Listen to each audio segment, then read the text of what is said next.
laboratoriyada hazır benim bilen 9 adam hazır men laboratoriyning direktorisi. Meniki 3 grup var.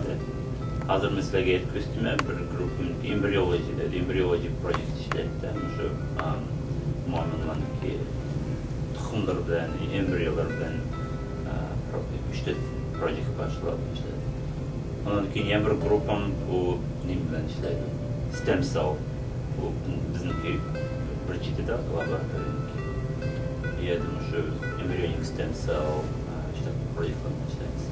Ondan keyin üçüncü nimsi biyomimik laboratoriyadaki molecular biology. Yerde DNA, RNA expression dediğinde projectlar. Şu hazır tübün 3-4 yoğun projeler var. Şimdi bu nime 20-30 yıl olan laboratuvarda bir şey nurgun nimle çıkan laboratuvarın profesörler. Bu şu 80. yıllar olan laboratuvar. Nime yine bu Jamie Thompson degen şu adamın stem cell'ini birinci çıkan 97. yılı. Şu laboratuvarda postdoc işledik. Hazır 20-30 profesör varmış, bir şey çıkardığımız. Bundan kim sizin kolunuzda nurgun postdoc'lar çıktı degan gapda? Hazır benim kolumda postdoc birinci çıkıp, hazır de Stanford'da profesör oldu. Hem de bu yerden hem de texnik yaxşı var, bizim bu yaxşı laboratuvarda. Onsu meniki şu benim postdoc 3 yıl bo'lganda Allah'ın işte project var o nimde Stanford. Şunu biz sana nimlerimiz, profesörlerimiz hep ekettik. Bulması mevzem medeni nimler training club önce projectlar var. Postdoc деген işte bu bir güzel 3 yıl işlerdi mümkün kedidi. Bırak men nimler var research assistant'lar, associate bular. Lak etmeydi işlerdi bu.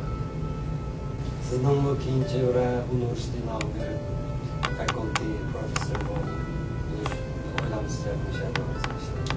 Hazır kimişede associate profesör oldum, hazır tenure track koydu.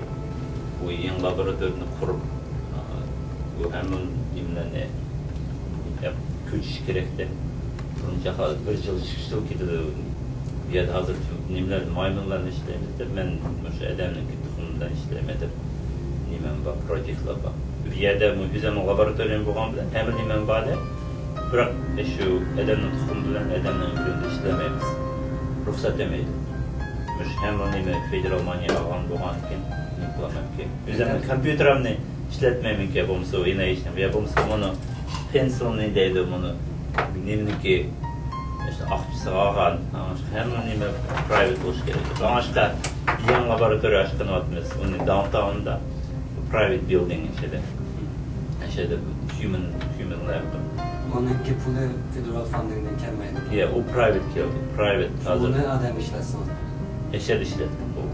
Şeyde bırak yerde hemsini yanından tartıp iş gerekti. Hemen iş gerekti.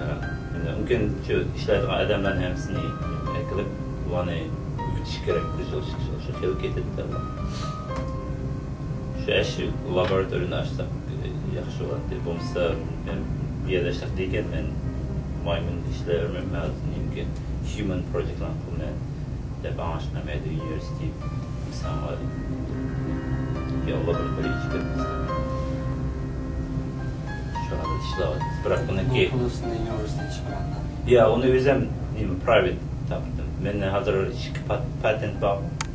Şu patentni license bir exclusive license bir company aldı çıkıp onu ağandıkken ula in return funding oldu.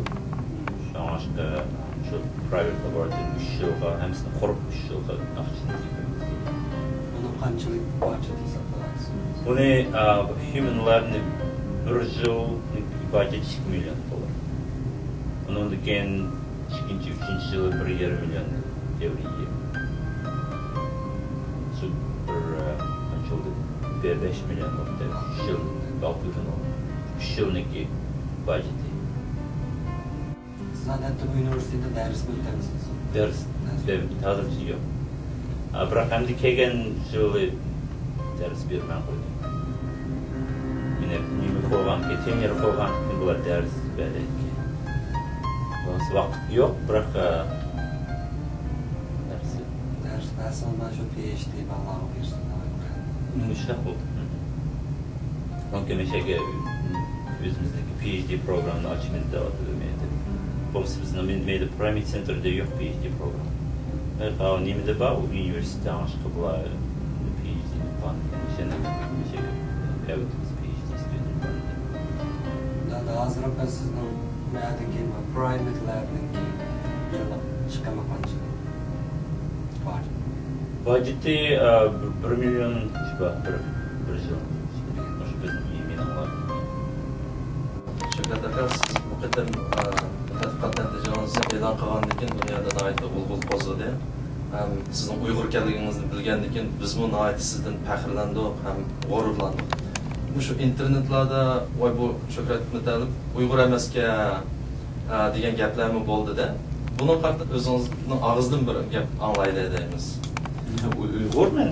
Apam dadam Uyg'ur bo'lgan Uyg'urman. Biz Qozog'iston Olmutniki Uyg'urlar.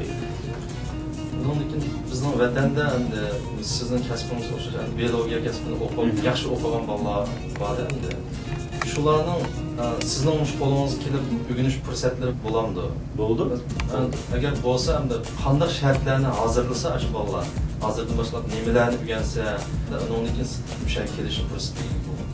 Hozir PhD programlar bo'lsa, shu stem cell biology, molecular biology, postdoctoral fellowlarni olamiz. O'sha yang PhD'ni qilib, yana bir 3-4 yil treyning o'qib ishlayaptilar. Agar nurg'una kelganlar ular ekspert emasda, bir boshqa proyektlarda ishlagan. Biroq biz kelgan treyning bo'lgandan keyin 1 yil, 2 yil ularni treyning qilib, stem cell biologyda kelganda bo'lsa kelganda ular hamsi nimamiz shu specifically stem cellni o'qigan bolalar emas. Nurg'un bizning kelgan boshqa proyektlar biologiyada biroq biz bularni 20 yil, 1 yil treyning qilib, mana texnikani o'rgatib, shuning uchun bir şeyde proyektlarni qilib, bir kichik proyektni beramiz. Shuning uchun 3 yildan keyin 3 ta publication qilib, strong publication. Nasıl aşağıda PhD'likte okuyatkan bolalar bo'lishi kerak bu yerga kelish uchun. Ya Bizning hozir bu yerda PhD o'qigan program yo'q bizning mening laboratoriyada. Biroq biz PhD'ni bitirib, yangi olgan PhD bo'lsa, shu undan keyin ish qilamiz. Ayakta PhD'likni bitirib bo'lgan bolalar bo'lsa, postdoctorlarga kasb bo'ladi. Postdoctor kasb bo'ladi. Hem de mesela bir postdoctorluk kelish uchun siz bilan bevosita aloqalash kerakmi? Application'da ne qilsa, ishga biz olamiz. Men hozir chiqish adam oldim, men laboratoriyamiz yo'g'on vaqtida. Aytdi, yani ikkinchi laboratoriya ochmaydi.